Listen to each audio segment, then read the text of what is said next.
All right, Mr. Nash, I think we are almost there. If you can hear me. Yeah, I can hear you indeed. Fantastic. Right. Right.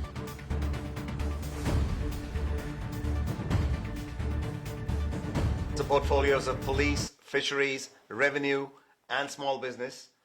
And just as an aside, he's the great-grandson of Walter Nash, the 27th Prime Minister of New Zealand in the second Labour government from 1957 to 1960. So you have politics in your blood. Welcome, Mr. Nash. How are you doing? Thanks, Ryan. It's fantastic to be here. Thank you very much for the opportunity. So before I get into any of the heavy-duty stuff, because everything is heavy-duty with this COVID-19, when did you start your political career?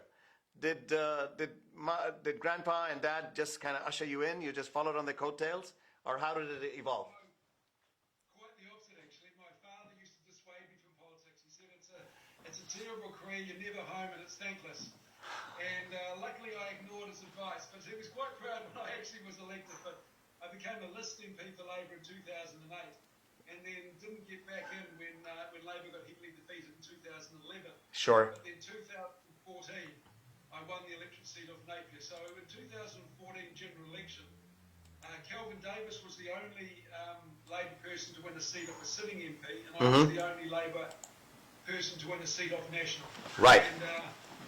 And luckily I've held the seat of Napier since then, and it's an incredible privilege to represent the people of Napier, but also it's an incredible privilege to be part of Jacinda Ardern's cabinet. It really is. Yes, I think the history books will probably speak about it a lot more as well, but we seem to be A, in a very challenging time, and B, we have very good stewardship. In fact, let me congratulate your government, Prime Minister Jacinda Ardern, yourself, and all the other people working so hard to keep New Zealand going. You guys have done an amazing job, and full marks are perhaps on that wage subsidy. I think that was something that has really kept everybody's hopes up and has kept everybody from kind of losing the plot. That's a very good scheme to have put out there.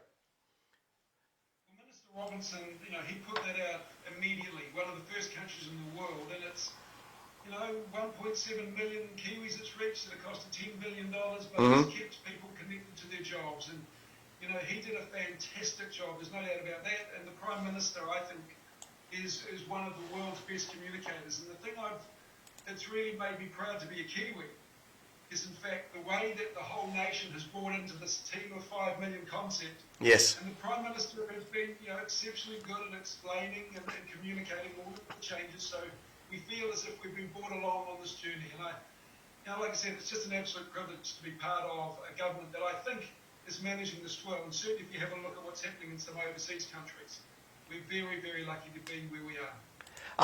I would tend to agree with you. We've seen what is happening elsewhere around the world. There is a lot of issues in the biggest economy of the world, in the USA. Typically, 3 or 4 big European nations have really copped it bad. France, Italy, Germany, and Spain as well. So I think being at the edge of the world, perhaps being a small country of 5 million, that small team, being able to communicate well, and also everybody sticking together, we are right now held up as a model to the world in terms of combating this COVID-19. And I think it might be quite good if we're able to share this knowledge with the rest of the world. But I think it's unpredictable and really not something we can teach the rest of the world much, because it's different in every country. It's the circumstances tend to vary. But what I'd like to segue into is perhaps from here is the budget that came out, 2020, Rebuilding Together. There seems to be the salient points on that, and I'm going to let you speak to those perhaps, seem to be the on-the-ground support for Kiwi exporters to key markets to boost trade. You've also put in about $230 million in there to encourage entrepreneurship and risk-taking to kickstart growth, which is going to be a very interesting way to look at things and see how you could do it. And also giving SMEs a leg up to increase sales through e-commerce and other ways to keep them going in the marketplace. So just curious, a large part of the budget is addressing, a big chunk is going towards things which don't address a lot of detail. Um, could you address some of that as to why you've kept away from detail and where you think you have addressed the detail? Sure. Well, first of all, Minister Robertson and the Finance Minister Robertson has always talked about the fact that this is a budget that moves us out of survival into recovery. The main priorities were obviously jobs, Yep. Incomes, and business support, because as we do move into the recovery phase, we do recognise the fact that the economy has taken a massive hit. And if we to get back to sort of a business as usual, whatever that may look like post-COVID, but a business as usual mentality, then we need to make sure that our companies are in a good space to be able to employ Kiwis, but we also need to ensure that we support them to move from survival into recovery. And as Finance Minister Grant Robinson has said, now this is a budget like no other. First of all, we're spending a lot of money, that there's no doubt, but it's only one of a number of phases the government has got to put in place to ensure that our businesses and our workers have the support to move forward with confidence. So, we're a trading nation. We rely heavily on overseas markets. Hence the reason why New Zealand Trade and Enterprise, for example, has a chance to do a little bit of a reset. We said we're going to double the number of companies that we're going to support into export markets. Mm-hmm. And what we do know is if companies are exporting, their productivity is higher, their profitability tends to be higher, and they tend to employ more people. Entrepreneurship is an important part of how we've grown as a nation. We are only a country of 5 million, but we have got a number of very, very smart people with some very good ideas. At this point in time, sort of the venture capital or growth capital that would ordinarily flow into these companies to help them expand is very, very tight. So this is where the government can step in and make a bit of a difference. And in terms of SMEs, they're the backbone of our economy. About 450, 500,000 of them, about 27% of GDP. They employ about 60% of all workers. They are quite vulnerable at the moment. We've put a number of measures in place to help them survive. But if we want them also to move from survival into recovery, we need to put tools in place that will allow them to actually grab the ball and run with it. And a classic case is e-commerce. Right. Businesses, under level 3, of course, you could do the click and collect or click and deliver. Now, those companies that were set up to do that started at a distinct advantage. Yes. Those who were set up to do that, they either had to think quickly and act quickly, or they weren't part of the level 3 economy. So what we're saying now is the new normal may well be a mixture of internet-based sales and innovation, Yes. as well as high street shopping. So allow me to just take a little bit of a deeper look at that, helping the SMEs, if you like. Apart from taking on the e-commerce part of it, which is kind of interesting because if 450,000 or about 500,000 people are in SMEs, you've got about 1/6 or maybe larger part of the economy being employed by this sector. And this lot, like if I was to have a business, am I going to sell to 6 other people, for instance, if I could set up an e-commerce platform? If everybody set one up, we'd only have, 6 or 10 people to sell to. So are you going to focus on a particular segment within the SMEs, or are you going out to all of them? Well, it's like most things. If you look at the innovation curve, you've got those early adapters, and slowly it moves forward until you get that wave of adoption amongst the general community. So what we do know is the early adopters are out there already, okay? They're the ones with the e-commerce site set up that are selling to people, in Invercargill, Auckland, and everywhere in between. But what we will concentrate on is that next group of people. We need to do a lot more work on how we get to them, because what we do know is there is still there is still a level of, I was going to say distrust. I think that's the wrong word after this. But, when you're dealing with the government, what we have got to do is articulate a value proposition that will encourage people to adopt these new ways of working. And, let me give you a classic example, and the Prime Minister talks about this one.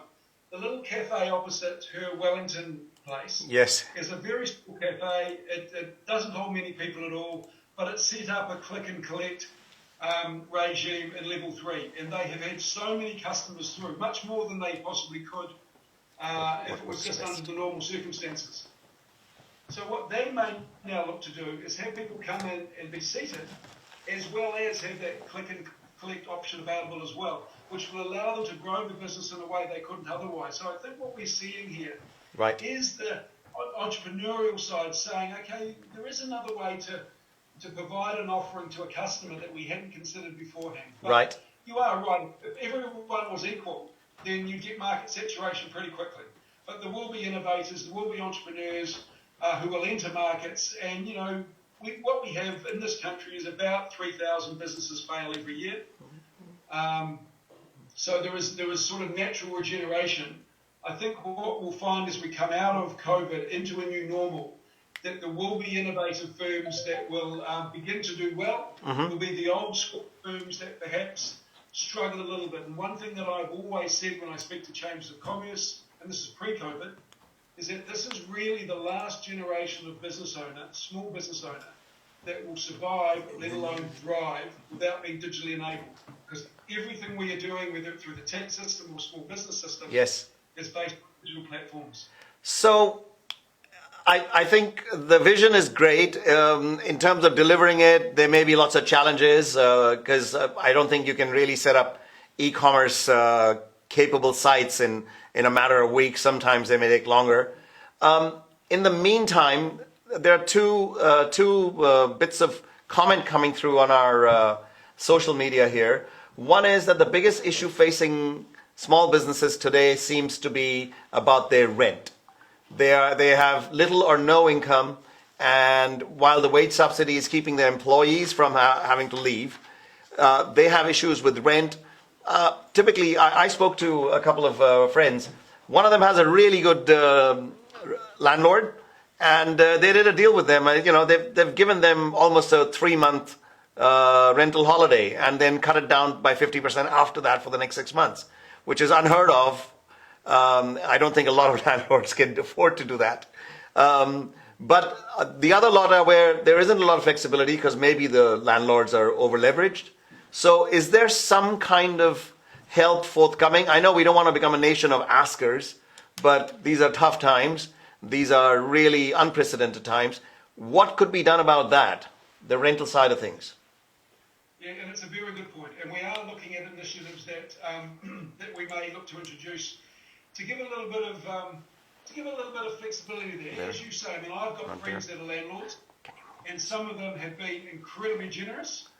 Actually, I've got a lot more friends that are small business owners. Actually, some of the landlords have been very generous, and some of the landlords have been quite, I was going to say miserly, but they certainly haven't cut them a break at all.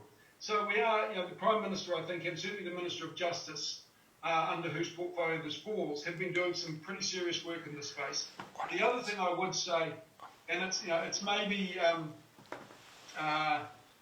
it doesn't address the exact issue you're talking about, but of course we introduced the small business loan cash flow scheme.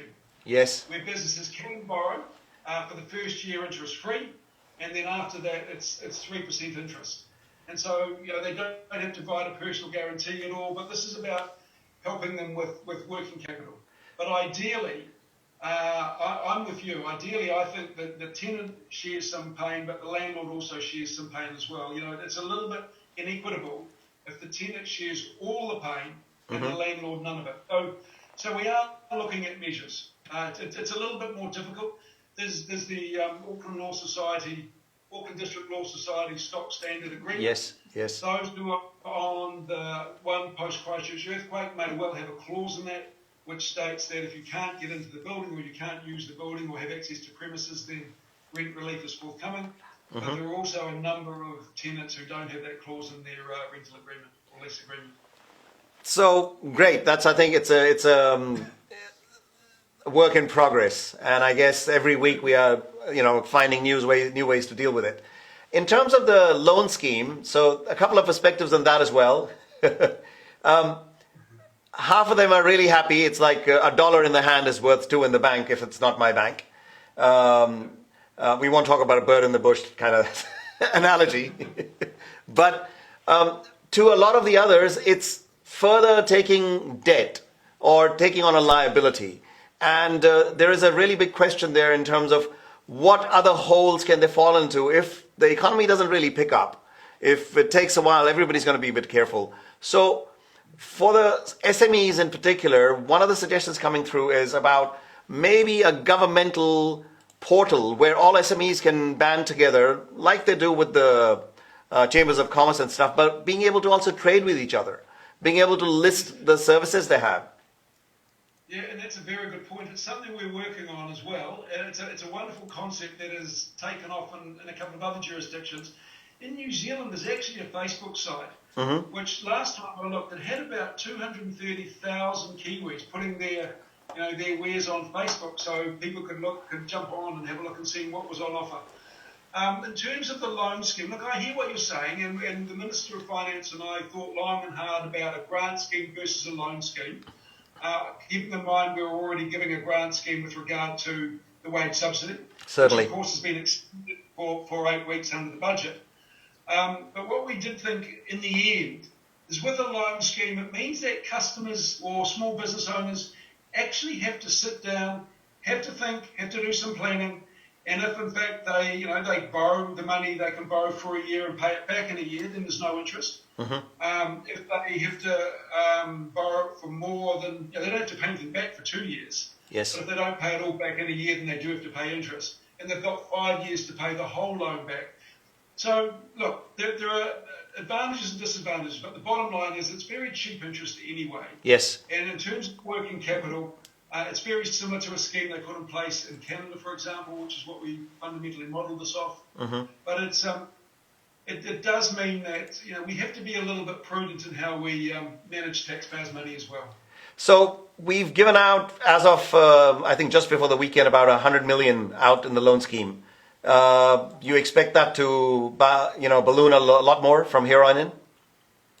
We've given out, the last figures I saw was about 500 million. There you go. So I'm only about 2 days behind. There must be that many more applications in 2 days.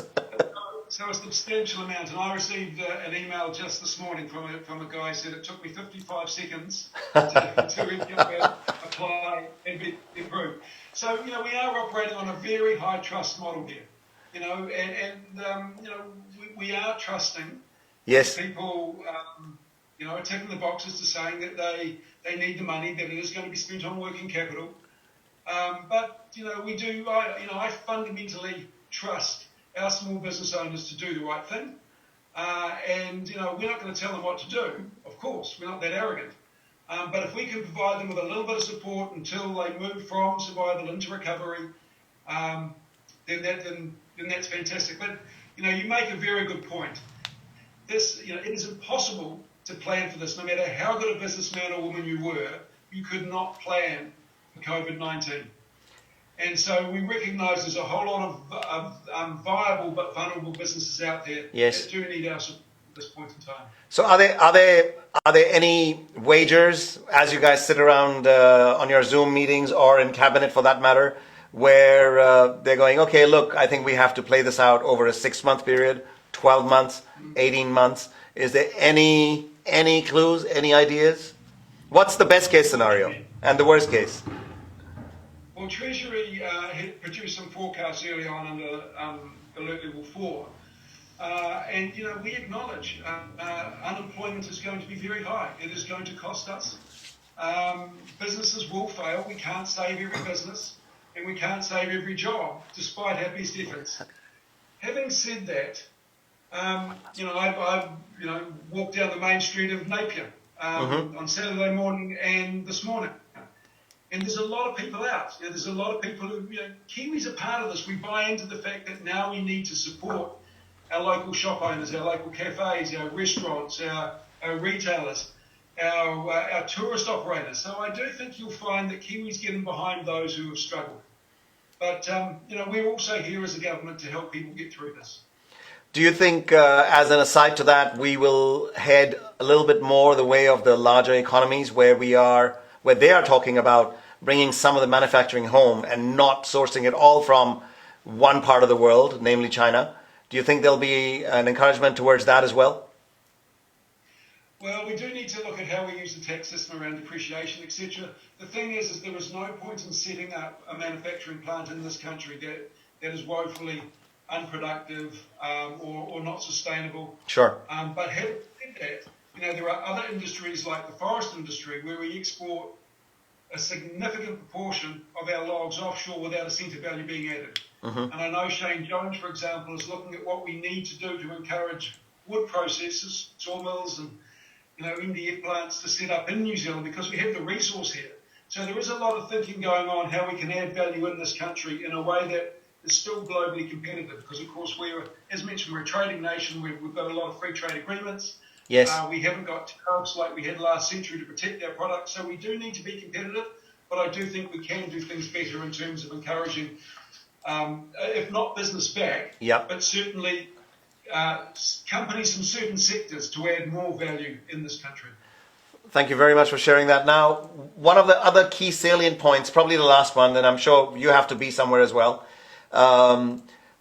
You're talking about encouraging entrepreneurship and risk-taking. So I, for one, and a lot of people around me, we have a lot of risky ideas. I'd probably want to know where to send them. But how do you encourage that mindset, and what kind of risk-taking are we going to be supporting?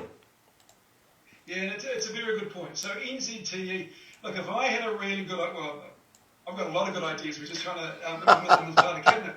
But if you had a really good idea that was a little bit more mature than just, a light bulb moment when you wake up in the morning, the first thing I would do is I would phone your regional business partners. So we put $25 million over and above the stock standard money into this, and this is basically consultancy services. Businesses can get up to $5,000 free for consultancy services in terms of developing their ideas or business as usual or legal advice or accountancy advice on how to move from either survival into recovery or how to get their idea off the ground and where to go in order to get the best deal around, government help or offshore help. There is a lot or NZTE, as mentioned, they're gearing up in a big way to help New Zealand companies export.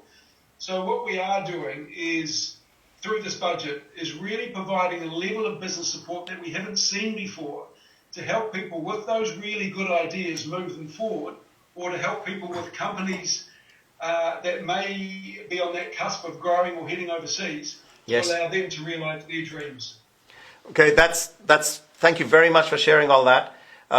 Interesting times indeed. And before you catch your flight for Wellington, we're going to send you a congratulatory as well as a conciliatory send-off by saying, hope it's all safe in the flights. Air New Zealand does a top job. And do let us know how social distancing and the sanitizing worked on the aircraft as well. Next time we talk to you. Thank you very much. And I'd just like to say to all your listeners and all your viewers, thank you very much for your support in this. This has been a massive team effort right across the country, and the only reason we are in the situation we are in is because people have followed the rules, they've done the right thing, often at great economic cost to themselves. Yes. But as a result of that, we're not like the States where a whole lot of people are dying. We're a haven. And as you mentioned in your early comments, people are looking to New Zealand and going, shivers, aren't we lucky to have a community and a society that is born into the government's actions in the way we have. So just thank you to all your listeners and all your viewers for the wonderful job that they have played and the part that they have played in keeping us all safe. So thank you very much.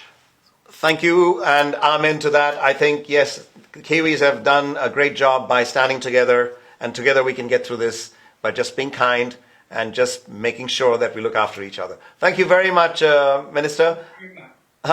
Namaste, till next time. Right. So that was the Honourable Stuart Nash. We really appreciate the fact that he took the time out. It was actually very difficult to nail him because he is a busy man, as you can probably tell, given these times, and the fact that he's got a portfolio or several portfolios in the government departments. And thank you very much for actually being able to make it on today's show. We almost didn't have him. Now, moving on. I think we were going to move on to getting a little bit of a feedback internally from our editor at Indian Weekender. Sandeep Singh ji, are you there? Yes, good afternoon, Ajay. Good afternoon to all of our viewers. How are you today? We are very good. I don't know about all of the viewers, but the ones I can see, which are 3, they seem to be okay. Right, okay. So I believe we had a good conversation with Honorable Minister Stuart Nash. Yeah, I think it's a very interesting scenario where we are all looking for a way out of this COVID-19 mess. It's left a bit of a hole. We are very lucky in New Zealand that it hasn't left such a big hole in terms of fatalities and health as it has in other parts of the world. But I think economically, we're still going to be scratching our heads and trying to figure it all out for the next, I don't know, 6 to 12 months probably, if not more.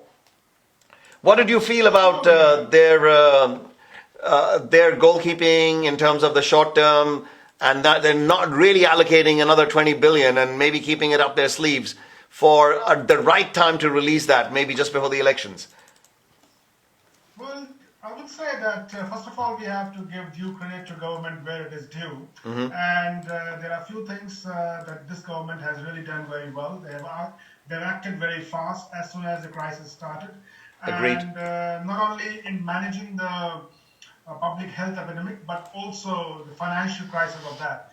So, finance minister was very quick in putting the money out very quickly out of the windows, so that especially in the form of wage subsidy scheme, and yeah, that is actually really commendable. And what we have heard in the budget, that they have decided to extend that scheme for further 8 weeks, putting an additional $3.2 billion to support those businesses, and that will include our small businesses within our wider migrant community as well. So that is definitely a well-deserved action, well-timed action, and government should be given credit on that. Now, from the budget announcement that we heard this Thursday, we all know the jury is still out there that it is a massive 50 billion economic recovery package. That's correct. Unprecedented, never has been anything like that before in the recent New Zealand history. Now, what people they are saying is the government has already allocated $15.9 billion, and which they have already allocated where it has to be spent. And out of total $50 billion, $30 billion, government know where they want to actually spend it.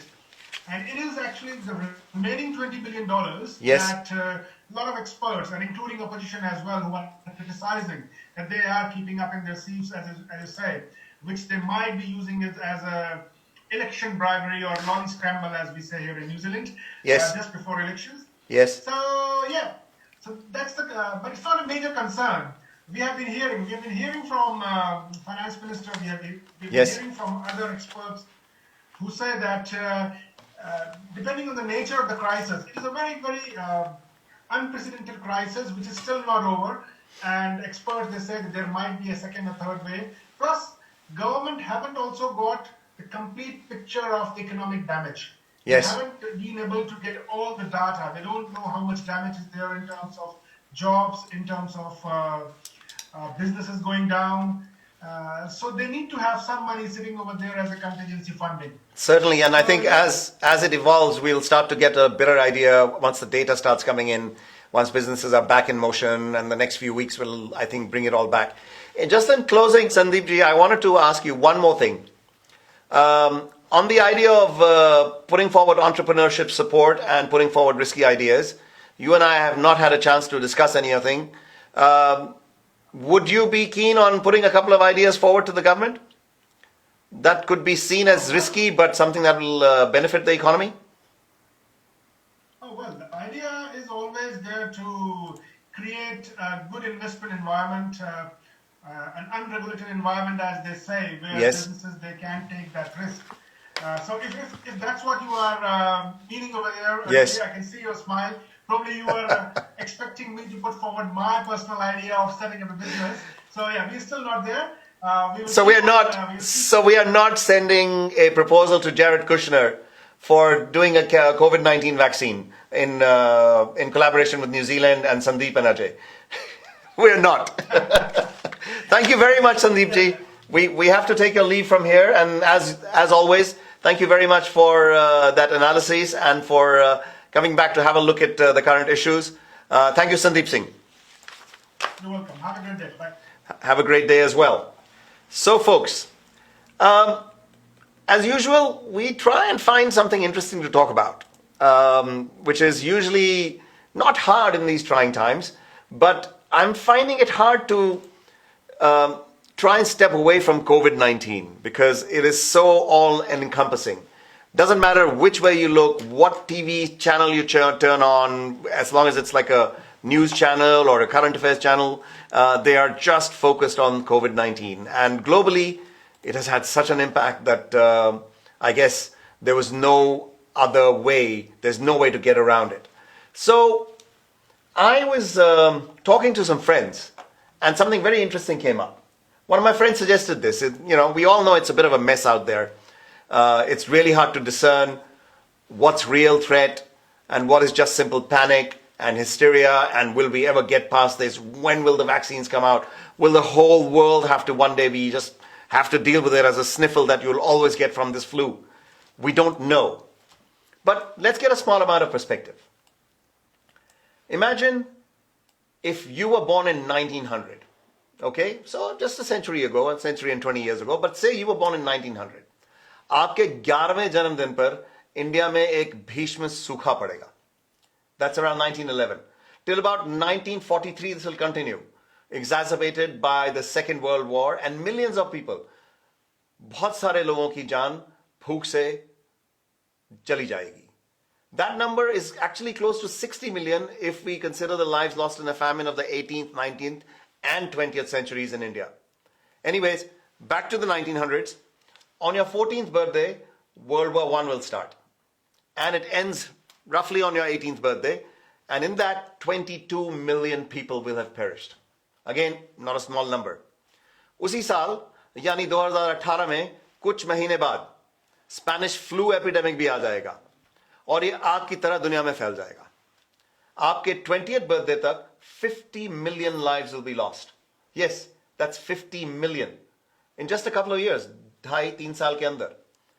On your 29th birthday, the Great Depression in America begins. Unemployment hits 25%, which is not very far from the numbers they're talking about now. The world GDP drops by 27%. That runs until you are 33. 1900 में पैदा हुए थे, 1933 तक ये depression चलता रहा. USA nearly collapses along with almost the rest of the world economy. So, that's not all that's going to happen in that century. When you turn 39, the Second World War starts. And you're not even over the hill yet. अभी 40 तक भी नहीं पहुंचे आप. आपके 39th और 45th birthday के बीच में केवल 6 सालों में 75 million people will lose their lives in the second विश्व युद्ध. World War II के घाव आज तक पूरे नहीं भरे हैं. You can still see all of those people who come to the Anzac celebrations, and around the world, we are still suffering from the 2 world wars.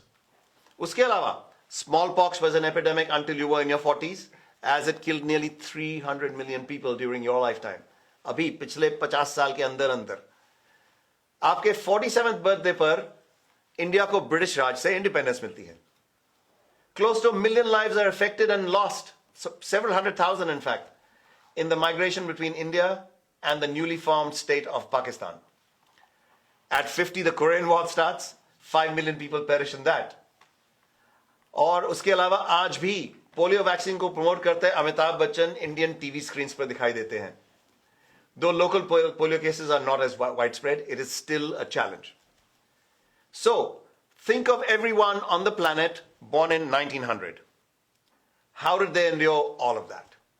कैसे निकले वो पिछले 80, 85, 100 साल में? जब हम और आप 1985 में स्कूल जाते हुए बच्चे थे, और तब हमें पता भी नहीं था या वंडर करते थे कि दादाजी नेवर अंडरस्टैंड्स कि स्कूल में कितनी डिफिकल्टी है, टीचर से नहीं बनती, मैथ्स में प्रॉब्लम होती है. At that time, he had suffered through all of that in the past 85 years. And all you could think about was how that one boy in class was a big bully and how mean he was. Yet, that previous generation, they survived everything we just talked about for the last 85, 90 years. So, perspective is an amazing art form. Refined and enlightening as time goes on. Let's try and keep these things in perspective. Your parents and or grandparents were called to endure all of the above. And all you are called to do is to stay at home and sit on your couch and maybe watch a bit of Eros Now and Netflix. So it's really not that bad, is it? If you think about it. Like everything else in life, this too shall pass. ये वक्त भी गुजर गया है या जाएगा, और आप और हम इस दौर से गुजर के जिंदगी की जर्नी में कहीं और चलते रहेंगे. हमारे साथ चलते रहिए. हर इतवार को आपसे इसी तरह से मुलाकात करेंगे. अजय विशेष की तरफ से आपको सलाम, नमस्ते, सत श्री अकाल, क्या हो रहा. फिर मुलाकात होगी.